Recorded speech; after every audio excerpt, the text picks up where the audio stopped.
Je veux que tu m'aimes est une histoire d'amour, mais une histoire d'amour particulière puisque c'est celle d'un adolescent, d'un garçon de 13 ans, donc qui rentre dans l'adolescence, qui s'appelle David, et qui a un grand amour, sa mère. Il cherche désespérément à se faire aimer de cette mère, il cherche à la rendre heureuse par tous les moyens, et il va déborder d'imagination pour y arriver, allant jusqu'à imaginer quelque chose de pratiquement impossible pour un garçon de 13 ans, qui va lui demander énormément d'efforts, d'audace. Au fond, il est prêt à tout, il a tous les courages pour arriver à gagner l'amour de sa mère. Il en est fou amoureux, il l'idéalise, il la trouve superbe, sublime, magnifique, et il cherche à tout prix à être l'homme de la vie de sa mère. C'est un roman d'apprentissage, bien sûr. C'est un roman qui se déroule sur une année scolaire, donc l'année de ses 13 ans, en quatrième. Et au terme de cette année, à son corps défendant, il va aller au bout de sa quête d'amour. Et ça va l'amener à découvrir, au fond, que sa mère n'est pas exactement une bonne mère, et en tout cas pas celle qu'il aurait voulu avoir. Mais je ne veux pas en raconter trop non plus pour pas déflorer toute l'histoire, mais il va découvrir tous les secrets qui ont entouré sa naissance et qui sont très douloureux et très exceptionnels. Il vit une histoire dramatique, mais qu'il raconte au quotidien, donc qu'il vit avec aussi des tas de joies quotidiennes, même si son histoire est une histoire extrêmement dramatique, qui le conduit presque au bout, enfin presque jusqu'à la mort. C'est un enfant qui pourrait être... on a tous un peu de David en nous, je pense, quand on est un tant soit peu sensible et capable d'aimer. Et je crois que Pagnol, par exemple, que j'aime beaucoup, dit toujours que qu'est-ce que c'est qu'un grand roman ou une grande pièce de théâtre.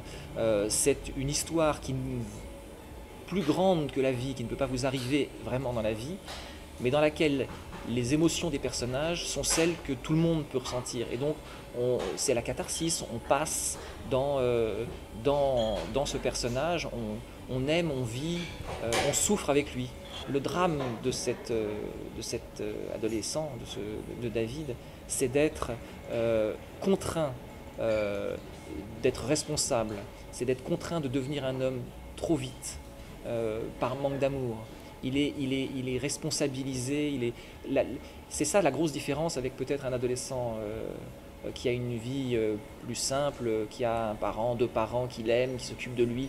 Lui, on ne s'occupe pas de lui, donc il est obligé d'être responsable. Personne ne fait les choses à sa place. Il est totalement livré à lui-même. Mais avec la responsabilité notamment de sa petite sœur. Donc c'est quelqu'un qui est tout le temps, qui s'accroche, qui est très sérieux, qui veut y arriver à tout prix. Euh, euh, les adolescents, souvent, ils se laissent un peu vivre, et heureusement pour eux. Ils se lèvent le matin, ils font pas leur lit, ils n'ont pas l'idée qu'ils pourraient acheter une baguette de pain en sortant de l'école. David, lui, il est tout le temps, tout le temps, tout le temps dans la situation d'être le petit adulte, le mari de sa mère. Voilà. Donc il est dans une situation terrible en fait. Et en même temps c'est un enfant, et en même temps il a besoin de rire, il a besoin de s'évader comme un enfant, il a besoin d'être un petit garçon. C'est d'où d'ailleurs la couverture du livre. Et son histoire le conduit d'ailleurs en permanence à s'interroger sur son enfance, sa petite enfance.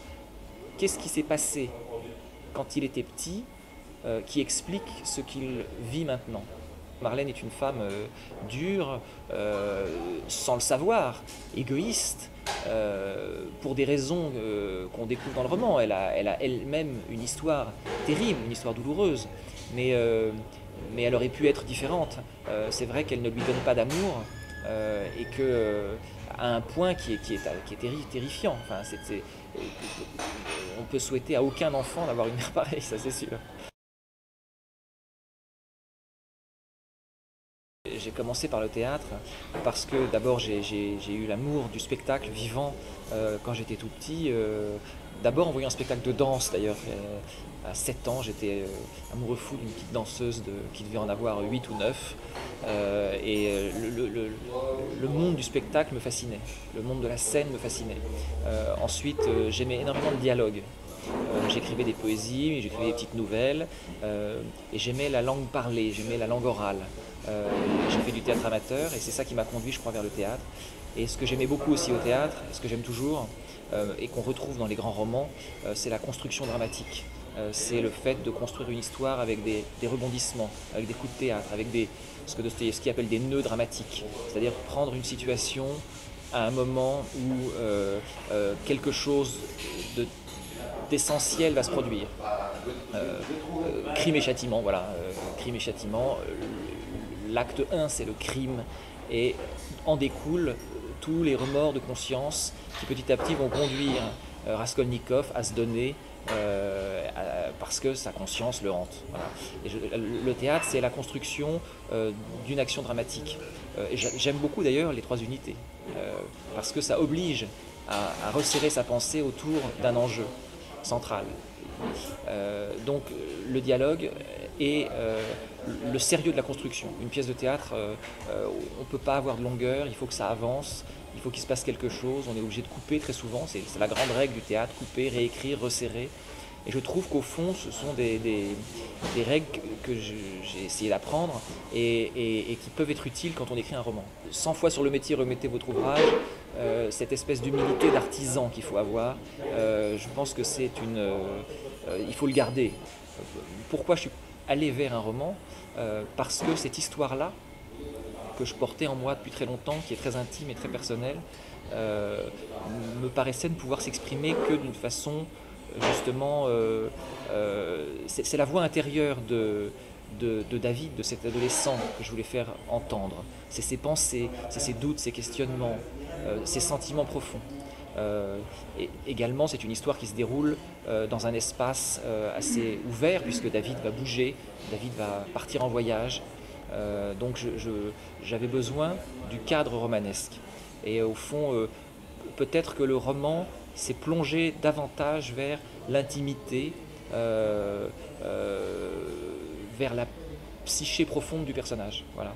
C'est ça qui m'y a conduit. Ceci dit, ce premier roman, je l'ai écrit un peu comme un monologue de théâtre, puisque en permanence, tout est raconté, tout est vu par David. C'est lui qui parle, c'est dans sa langue à lui d'adolescent que l'histoire est racontée. J'ai voulu qu'on soit avec David en permanence, à la hauteur de son œil, entendre ce qu'il entend et suivre en permanence ses pensées, ses observations. Donc c'est un garçon très observateur, ce qui permet effectivement d'être dans un récit romanesque, puisque il est sensible à tout, il est sensible aux odeurs, il est sensible aux lumières, aux couleurs. En fait, il